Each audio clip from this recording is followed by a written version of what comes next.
नमस्कार, आप देख रहे हैं 4 PM और मैं हूं अभिषेक मिश्रा।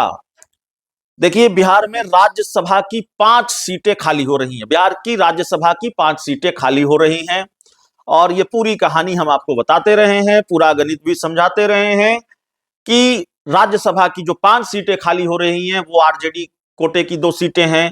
अमरेंद्रधारी सिंह का कार्यकाल खत्म हो रहा है, जो आरजेडी कोटे से राज्यसभा सांसद हैं, और प्रेम गुप्ता का कार्यकाल खत्म हो रहा है, जो आरजेडी कोटे से सांसद हैं, और 3 एनडीए के सांसदों का कार्यकाल खत्म हो रहा है।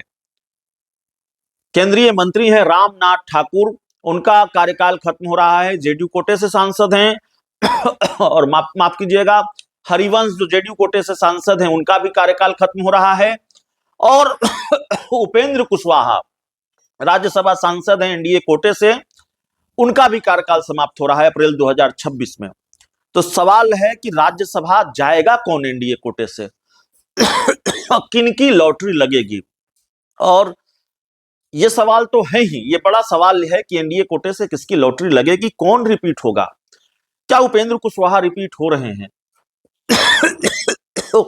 माफ कीजिएगा, क्या रामनाथ ठाकुर रिपीट हो रहे हैं? क्या हरिवंश रिपीट हो रहे हैं? तो खबर यह है कि जेडीयू अपने कोटे के दोनों सांसदों को रिपीट करेगी। फिर नितिन नवीन को भी राज्यसभा भेजना है, तो नितिन नवीन राज्यसभा जाएंगे। चिराग पासवान की मां रीना पासवान राज्यसभा जाएंगी। उपेंद्र कुशवाहा को बीजेपी रिपीट करेगी कि नहीं करेगी, यह भी बड़ा सवाल है। और उपेंद्र कुशवाहा पहले से इस रेस में पीछे चल रहे थे, क्योंकि 5 सीटें खाली हो रही हैं, लेकिन 4 ही सीटों के लिए बहुमत है। एक सीट के लिए 41 विधायकों की जरूरत पड़ती है। एनडीए के पास 202 विधायक हैं, तो इस लिहाज से 4 जो राज्यसभा के उम्मीदवार, जो 4 लोगों को राज्यसभा बीजेपी भेज सकती है। 5वें सीट के लिए बहुमत न एनडीए के पास है, न आरजेडी के पास है, न इंडिया गठबंधन के पास है। मतलब तो 5वें सीट का मामला फंस रहा है। उपेंद्र कुशवाहा को बीजेपी रिपीट करेगी कि नहीं करेगी, अभी यह सवाल चल ही रहा था कि उनके 3 विधायकों ने एक तरह से उपेंद्र कुशवाहा की राह और मुश्किल कर दी है, उपेंद्र कुशवाहा की बार्गेनिंग पावर को कमजोर किया है।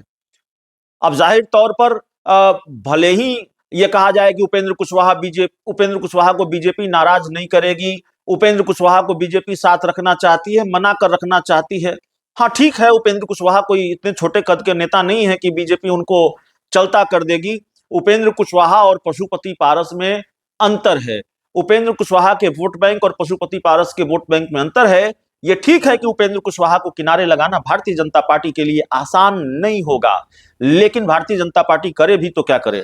मोदी जी के हनुमान चिराग पासवान हैं, सीटें 2 ही हैं बीजेपी के पास। एक सीट पर अब क्या खेल होगा, तीसरी सीट पर, मतलब राज्यसभा की 5वीं सीट पर, वो पता नहीं आगे क्या होता है। लेकिन अभी 2 ही सीट कंफर्म है, एक सीट को आरएसी मान लीजिए।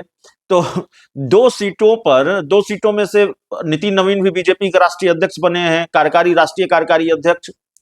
तो नितिन नवीन को राज्यसभा जाना है, चिराग के कोटे में यह सीट जाएगी कि बीजेपी किसी और को राज्यसभा भेजेगी, पवन सिंह को राज्यसभा भेजेगी। उपेंद्र कुशवाहा पहले से इस दावेदारी में पिछड़े हुए हैं, और एक तरफ उनके 3 विधायक अलग रास्ते पर चल पड़े हैं। तो एक तो यह संकट है कि राज्यसभा उपेंद्र कुशवाहा रिपीट होंगे कि नहीं होंगे, और दूसरा एक और संकट उपेंद्र कुशवाहा के सामने आ गया है। हालांकि उपेंद्र कुशवाहा आजकल मीडिया पर भड़के हुए हैं, पत्रकारों पर भड़के हुए हैं, खबरें चल रही हैं तो नाराज हो जा रहे हैं, खबरों को तथ्यहीन बता रहे हैं। और जाहिर तौर पर अगर उनको लगता है कि इन खबरों में कोई तथ्य नहीं है, तो उनका पूरा अधिकार है उन खबरों पर सवाल उठाने का, और उन पत्रकारों पर सवाल उठाने का जिनके बारे में उनको लगता है कि ये खबरें तथ्य से परे है, या वाकई ऐसा है नहीं जैसा चलाया जा रहा है। तो उपेंद्र कुशवाहा को ये पूरा अधिकार है। लेकिन हमारी जो अपनी समझ है, हम जो सूचनाएं एकत्रित करते हैं, हम जो जानकारियां जुटाते हैं अपने सूत्रों के हवाले से, उनकी पार्टी सूत्रों के हवाले से, उन जानकारियों के आधार पर हम जानकारी परोसते हैं दर्शकों के सामने। तो राज्यसभा की सीट फंसी हुई है, और ऊपर से एक और मामला है जो उपेंद्र कुशवाहा की मुश्किल बढ़ा सकता है। उपेंद्र कुशवाहा के सामने एक और अड़चन, क्या भारतीय जनता पार्टी ने जो वादा किया है एमएलसी की सीट का, वो वादा भारतीय जनता पार्टी अब निभाएगी? Bharatiya Janata party MLC seat का वादा पूरा करेगी? यह भी अपने आप में बड़ा सवाल है, क्योंकि भारतीय जनता पार्टी ने उपेंद्र कुशवाहा को एक एमएलसी सीट का वादा किया है और उपेंद्र कुशवाहा के लिए एमएलसी की ये सीट बहुत महत्वपूर्ण है। उनके बेटे इसी एमएलसी सीट के भरोसे मंत्री बने हैं और मंत्री बने हुए हैं। 6 महीनों के भीतर उन्हें किसी न किसी सदन का सदस्य होना होगा, तो जाहिर तौर पर उनको एमएलसी बनना होगा। और अगर एमएलसी की सीट नहीं मिली, बीजेपी ने ये वादा पूरा नहीं किया, तो उपेंद्र कुशवाहा के मंत्री बेटे की कुर्सी चली जाएगी। अब मैं ये बिल्कुल नहीं कह रहा कि बीजेपी वादा पूरा करेगी कि नहीं करेगी, हम बस इस आधार पर यह चर्चा कर रहे हैं कि उनके 3 विधायक उनके साथ नहीं है, इसका मतलब उनकी बार्गेनिंग पावर कमजोर हुई है।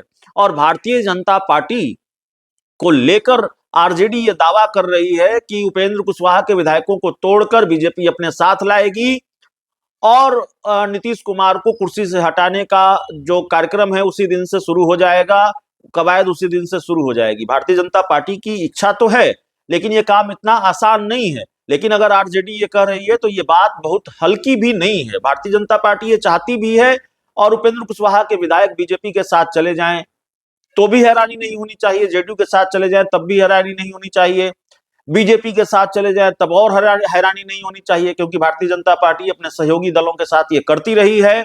और भारतीय जनता पार्टी उपेंद्र कुशवाहा का गणित, नीतीश कुमार का गणित जरूर बिगाड़ना चाहेगी, क्योंकि अगर उपेंद्र कुशवाहा के विधायक नीतीश कुमार के साथ चले जाएंगे तो ऐसी स्थिति और परिस्थिति आगे आ सकती है। नीतीश कुमार वो नंबर जुटा लेंगे, वो गणित जुटा लेंगे, इसमें वो माहिर हैं कि कभी स्थिति परिस्थिति आई खेला वाली तो नीतीश कुमार बिना बीजेपी के अपनी सरकार बना सके, एक बार फिर वो शपथ ले सकें। तो ये मामला है। दूसरी तरफ उपेंद्र कुशवाहा की बेचैनी भी साफ तौर पर दिख रही है। उपेंद्र कुशवाहा लगातार ट्वीट कर रहे हैं, मीडिया पर नाराजगी जता रहे हैं। और उपेंद्र कुशवाहा का ताजा ट्वीट है, उन्होंने लिखा है कि मीडिया के बंधुओं, आजकल आप लोग कुछ ज्यादा ही मेहरबानी दिखा रहे हैं मुझ पर, मेरी नहीं तो कम से कम अपनी प्रतिष्ठा का कुछ तो ख्याल रखिए जनाब। आपको पता है ना कि तथ्यहीन, बेबुनियाद और बनावटी खबरों से किसी का कुछ बिगड़ता नहीं है, क्योंकि वैसी खबरों की उम्र महज 10-5 दिनों की होती है। दरअसल उपेंद्र कुशवाहा को लेकर खबरें कुछ ज्यादा ही चल रही हैं। हम भी लगातार आपको बता रहे हैं, क्योंकि बिहार में एक बड़ा राजनीतिक घटनाक्रम चल रहा है। जब तक उनके विधायकों को लेकर स्थिति स्पष्ट नहीं हो जाएगी, उपेंद्र कुशवाहा भले ही मीडिया के सर ठीकरा हो रहे हैं, उनकी पार्टी भले ही कहे कि सब कुछ ठीक चल रहा है, लेकिन उपेंद्र कुशवाहा अब तक इस काम में नाकाम रहे हैं कि एक साथ एक मंच पर अपने विधायकों को साथ खड़ा कर दें और ये दिखाएं कि नहीं हम सब एक हैं और पार्टी में कहीं कोई दिक्कत नहीं है।